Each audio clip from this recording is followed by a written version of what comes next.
Welcome back, everybody. Third time's a charm. Matt,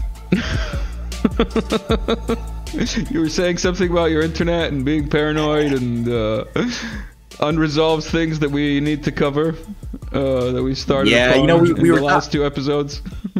Yeah, we were talking just now. My internet crapped out yet again. And we were discussing whether we should just end it there. And I know myself, and I would be frustrated all day long if I just like let an interview just like end with a fumble. You know, it's like it's like you're running a race without and then a conclusion. right before the finish line, you just like you trip on your shoelaces and then you're like, I'm gonna go home now. It's like, no, you're gonna get up and you're gonna finish the race. Who does that? so we're gonna just like, I guess, try to wrap up our thoughts a little bit. But the thing that I really wanted to just finish up on as an idea to close it around was what you raised on the Falun Gong thing. Because if you get at the end of the day, there's an obsession. It's part of the religious doctrine of the Falun Gong that that your organs are sacred. Again, very much like Jehovah's Witnesses. Li Hongji is somebody who, as I mentioned, promotes, and this is believed by all of his devotees, that he has telepathic skills, healing just by thought. He is a superhuman force, a supernatural force, because he is an agency of sort of a neo-messianic, very pagan God complex worldview. Oh, he's got a God complex to the extreme. He believes that he is the cause of or the center of an intergalactic, interdimensional battle, and the oligarchy has had communion with these aliens from other dimensions who are evil, and their interfacing with these aliens has given rise to technological progress. The Industrial Revolution is caused by aliens talking to the elite evil vampires. And everything that because Li Hongji ultimately in his sermons and in his website, he runs the New Tang Dynasty. This is what owns Epoch Times, for example.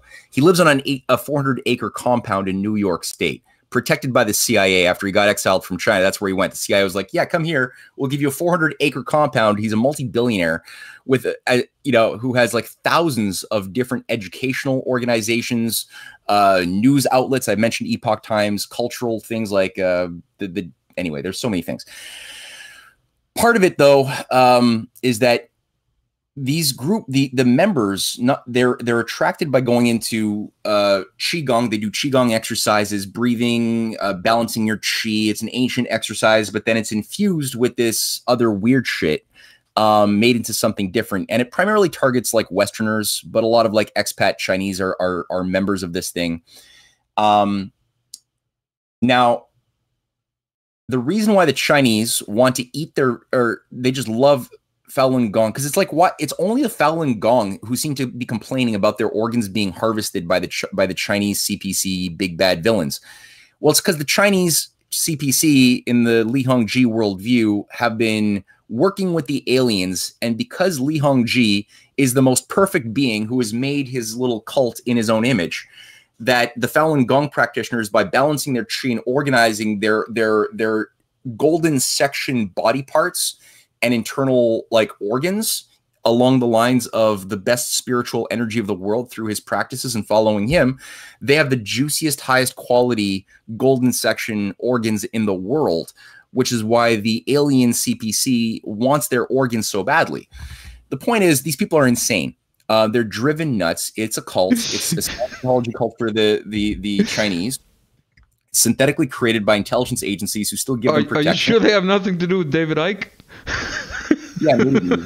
I don't know. It's sort of like a hodgepodge of like a variety of these like alien tropes that they just like put into a stew and gave it to this guy.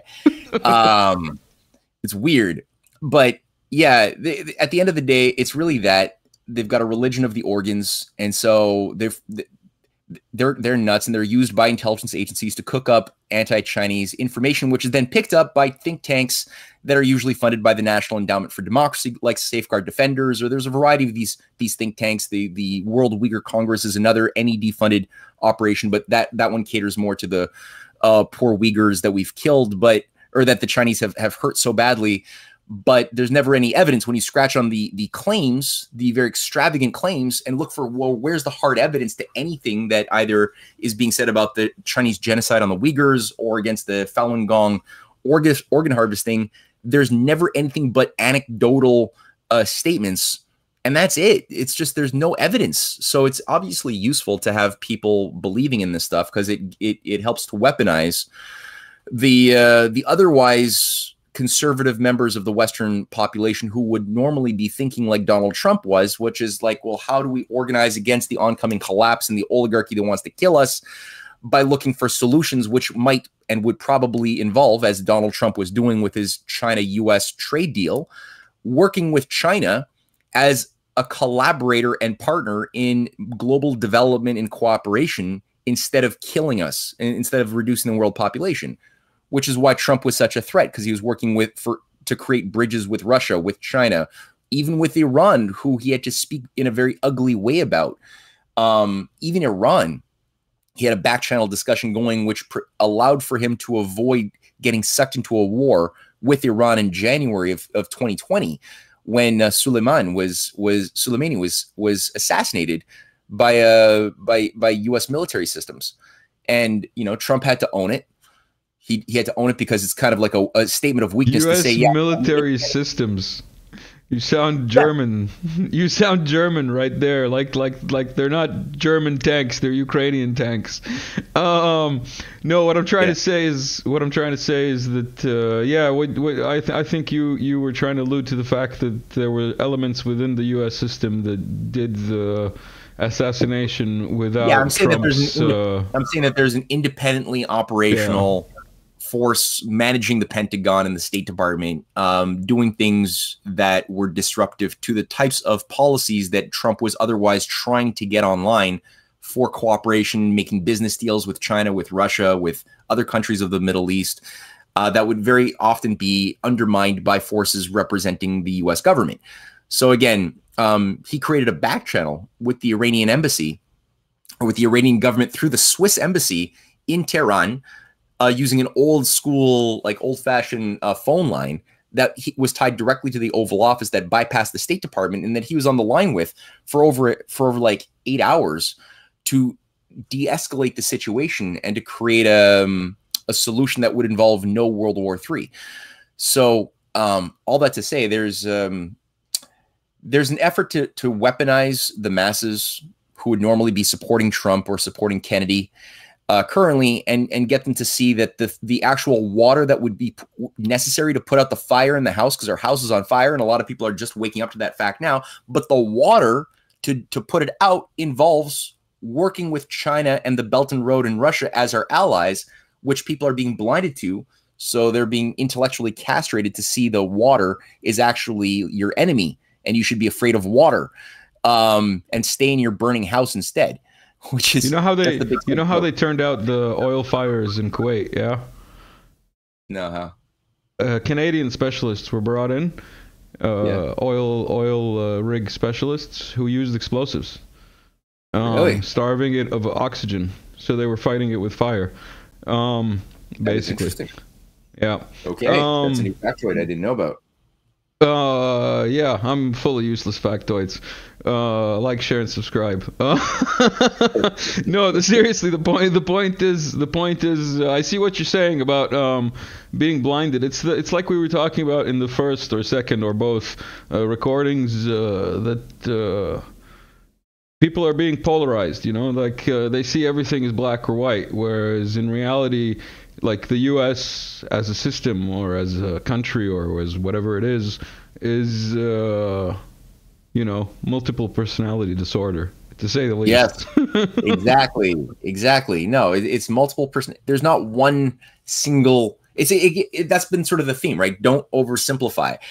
People try to treat the U.S. as if there's just this one thing called USA. There's this one thing called China, one thing called Iran, and it's like, no, there's things are nuanced. There's multiple different voices vying for dominance within so many of these different civilizations, and it's only when we start looking at the context of what shapes historical forces that we can start appreciating where are the battle lines, like where are the sane forces that are sober, where are the insane drunk idiots who are useful fifth columnists, and where are the, so you can start doing that in various countries you choose to point your analysis to, and then make sense of, well, what would be a strategy that could bring about sobriety and put out the fires.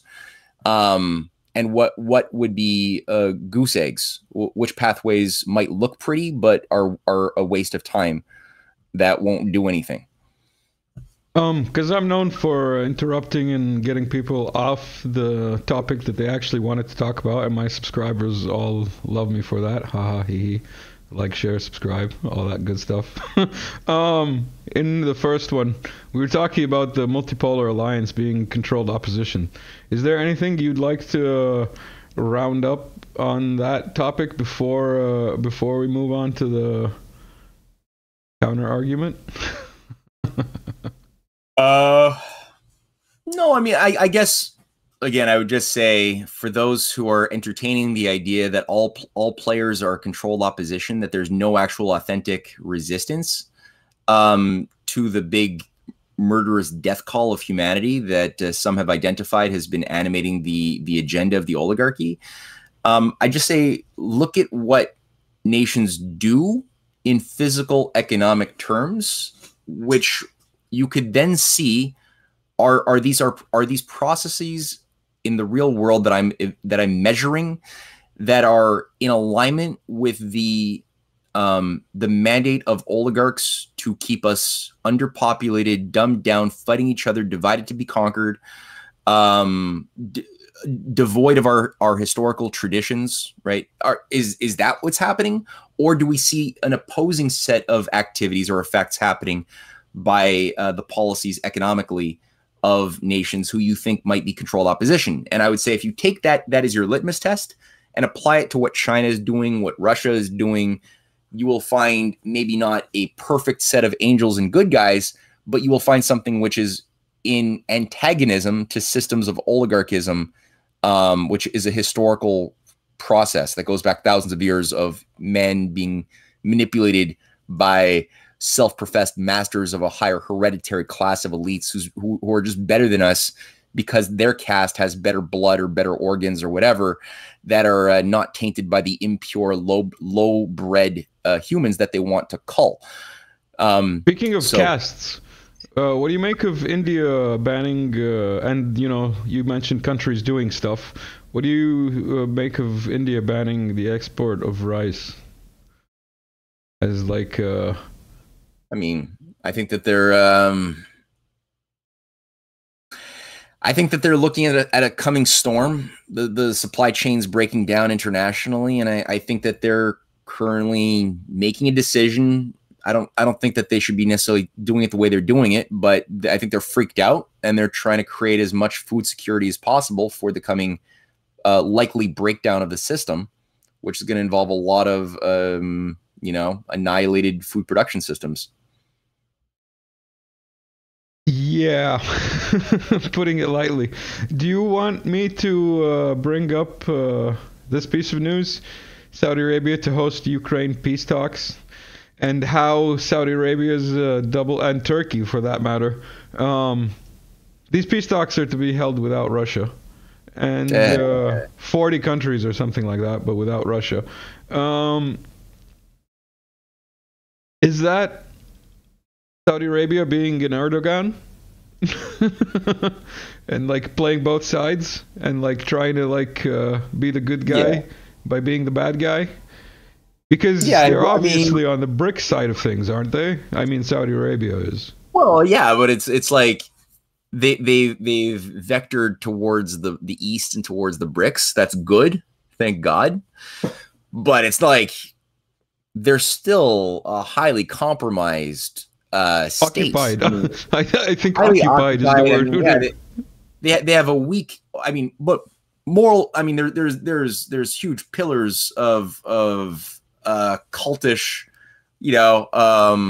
corruption and just these Wahhabite different networks that were put to work for decades, sponsoring radical ISIS and Al Qaeda connected jihadi groups all over the world. I mean, Saudi Arabia was used as a tool in a kit, an imperial kit, for decades and decades. And you could say since the British Empire created Saudi Arabia as a synthetic nation back in the 1930s and installed the current dynasty on the throne, you know, from one of many Bedouin tribes. You know, they just picked one that was loyal to the British Empire and installed them because they did good business with the British, and used them. And there's been very few. I mean, during the time of Gamal Nasser of Egypt, there was a rebellion within some of the more moral princes of Saudi Arabia who wanted to go with Nasser's program for vast industrial development of Southwest Asia and North Africa. That didn't turn out ultimately. That was subverted. But there hasn't been too many of those kinds of examples of like the better Saudi Arabia, which is like sane and moral. Very few examples have emerged over the last century. But what we're seeing right now is something I think really good and authentic, that there's a small network that gained a lot of prominence based on a pragmatic need to not be destroyed in a decarbonized post Great Reset age where carbon-based economies pragmatic need to not be destroyed. That reminds me of one of the comments on one of your first appearances where they said you gave a masterclass in Canadian politeness. Well, it is what it is. You know, I mean, sometimes, we just not wanting to die. It is what it is. It is what it is. That's where we're at. That's good. That's good. We're getting to the top.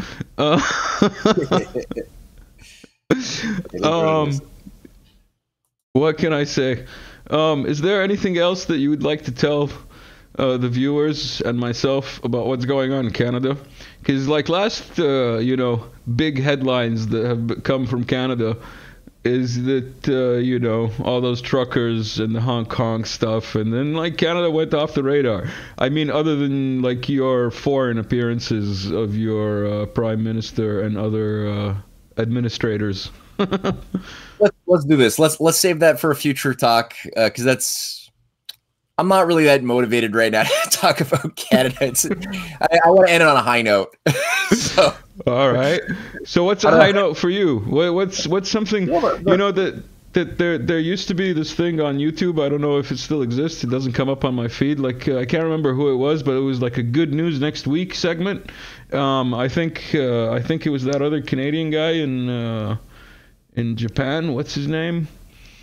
Doesn't matter. Corbett, there you go. Corbett Report with somebody else, somebody with a beard, and they used to do a good news next week type of segment where like they'd finish off with something positive that's going on in the world. So what's something positive that you'd like to finish off? I mean, other than the fact that Prigozhin was seen in the St. Petersburg conference. Well, that actually is where my mind went. I mean, but that is it, because up until now, like Joaquin was like, a mutual friend of ours who has a great Telegram channel was one of the few people in the earliest to really point out that what we were being shown as far as this Wagner coup was really a game within a game. And it's true. Like when you look at the amount of anomalies that could only be explained properly and reasonably by recognizing that it was a game within a game, did it all make sense? And I mean, but still to this very day, those of us who have held to that view that the thing was a bit of a psyop, in many ways, in a very, very brilliant one, to restation Wagner in a strategically important location in Belarus, while at the same time doing some important things in Africa too, under the veil of this like traitor trying to rally the anti-Putinists of Russia to overthrow him and install something more workable for Western oligarchs. This is there's been a lot of people who have refused to believe this, and they want to believe what their sense perceptions tell them. And, it's because Putin has said that this was an authentic coup. It must be an authentic coup. He didn't say that. That's the thing. He didn't say that. Well, he on the day and on the day after, like his two speeches, like the first speech, he didn't even say Wagner, let alone Prigozhin. He said the ones who are responsible for betraying us will be punished, like he was very, very specific with a lot of his words. And when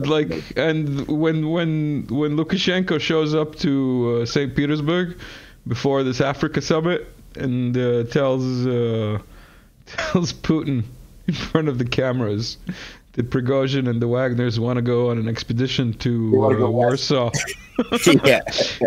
That was brilliant. It's all just so brilliant. I love it. And they're all like laughing on stage, and people are taking it seriously. It's just I know, it's wild. It's really funny but people just need to loosen up a little bit. I think and just like see the humor in things. They're too rigid. But yeah, then you see like Prigozhin all of a sudden, participating in the Russia-Africa summit in St. Petersburg, doing deals. And, Wagner's obviously playing a very important role in Mali as well as in Niger, and which is all of a sudden gone theories. Conspiracy theories, I tell you. Yeah, and now the U.S. military bases are like being told to shut down from Niger. France is being like kicked out. You got to obviously you got something very important, and Niger is a key role. Keep calm, wait for the Russians. Niger is obviously a key strategic zone for resources, uranium, so much else that would be important not just for the Eurasian economies, but for Africa as a whole. Since Africa really, we are seeing a revival of Pan-Africanism in a very potent, positive way with the current configuration of leaders right now. Who are being organized by Russia, by China, even by some of the Gulf states who are helping to maintain areas of stability. I mean, even in Sudan, which if it was a decade ago, I'm sure Sudan would have already been lit on fire, but they've been able to keep that from going to complete hell, even though there's there's the signs of Western manipulators all over the place. Same thing for Ethiopia, and which biolabs. And biolabs. Yeah, it's a whole other can of worms. Yeah. I mean, Africa is replete with these things, right? U.S. military systems and biolabs are all over Africa. So the fact that we're seeing like a real pushback now and an alternative alliance being created around large-scale development, it's fantastic. And it's ironically the best of what the U.S. was when it was still sober is what we're seeing revived in a completely new package with the Pan-Africanism of like Kwame Nkrumah, who was the father of modern Pan-Africanism in many ways, was studying in the United States, investigating how Hamiltonian economics applied to Franklin Roosevelt's New Deal was able to transform a backwater South that was underdeveloped of Tennessee. When was the U.S. sober last?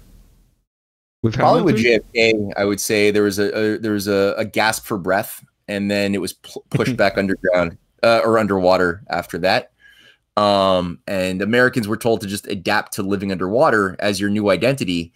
And, things have been breaking down more and more every decade as people are on more antidepressants, more drugs, not understanding why they're so fucking depressed and nihilistic. And it's like, well, it's because you've been told you're something that you're not. And so, you've been told you're this consumer society of complacent plebes who are supposed to just like, be happy with the world, despite the fact that the world's going to shit because your whole economic system has become dependent upon keeping people, poor and abused and at war in order to satisfy your dollaramas.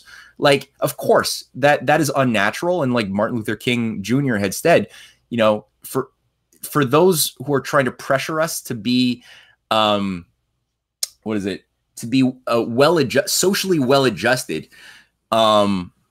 they don't realize that that's immoral. To be socially well-adjusted to an evil world, it means that you're becoming evil. You should be proud of being socially maladjusted to an evil system. That's a good thing. It's a sign that your soul isn't dead. So be proud of your social maladjustment. All that to say, yeah, I mean, that's Africa has finally got a real hope to get back to its true ancient heritage of being a beautiful ancient, powerhouse civilization.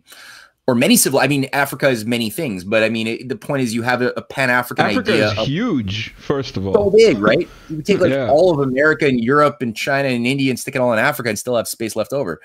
But, there's, I think right now, a real idea that this is going to be a springboard for global future development for humanity. And it's largely, if it wouldn't be the case, there would be no hope were it not for Russia and China together working. Also for the Middle East as well, which actually has a hope for real reconstruction and peace because of the presence of Russia and China over the past 8 years, especially. So whether we have the moral fitness to survive or not depends on whether or not we choose to see this as a good thing or give our consent as idiot cheerleaders to go to war with them. That remains to be seen. So where do you think the good news is? What do you think in the past week, let's say, has other than Prigozhin at the Africa summit and Russia's involvement and freedom in Africa, like anything closer to home? Looks like good news on the local front.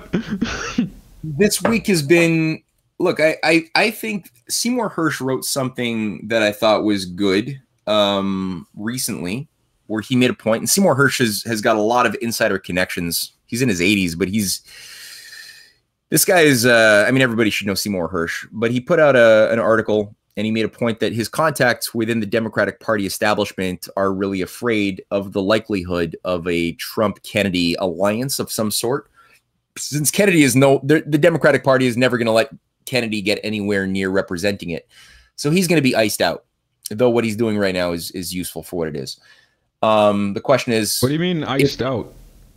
Of the Democratic Party, of like, you know, having, I'm hoping that he's got damn good security. I know that like he was complaining recently that he asked the White House to supply him the security detail of the Secret Service that is supposed to be provided to every presidential candidate, and he was denied. But in hindsight, that's maybe not a bad thing, because I think the murder of a lot of these presidents was made possible by the Secret Service participating, right? So he shouldn't be too unhappy about that. Maybe he should get Trump's security, yeah. Well, that's what I'm thinking. Maybe Trump could give him a loan or a little detail. But that being said, I know that Trump did invite Robert Kennedy Jr. to be on his vaccine safety task force back in 2017. So he's open and willing to work with Kennedy. Kennedy has put on like a "I'm never going to work with Trump" face, but that might easily be just, you know, theater. I don't know. The fact that the Seymour Hersh contacts have made a point that they're all very, very concerned about that possibility. They don't want that. That gives me some hope. And it also shows me why the lawfare being waged against Trump right now is a sign not of strength by the deep state, but rather weakness. They're really petrified of what Trump does represent. So that's something. That's something good. But I can't give people the old-fashioned good news like they might have craved. I can't do QAnon or Brixanon. Brixanon. Yes. Brixanon is what I don't want to say we are, but what we've coined, let's put it that way. All right. We've gone for 27 minutes. Should we call it a recording here before the internet lords take it away from you? Yeah, let's keep it safe. Let's do that. All right. We've covered almost everything we wanted to cover. Everyone who stuck around, thank you. Don't forget to check out the links that I'll put in the description to Matt's stuff and to the Buy Me a Coffee stuff. Matt, thank you for stopping by. Everyone, thank you for sticking around to the end, all through the technical difficulties of the last 2 episodes and whatnot. But yeah, see you later, everyone.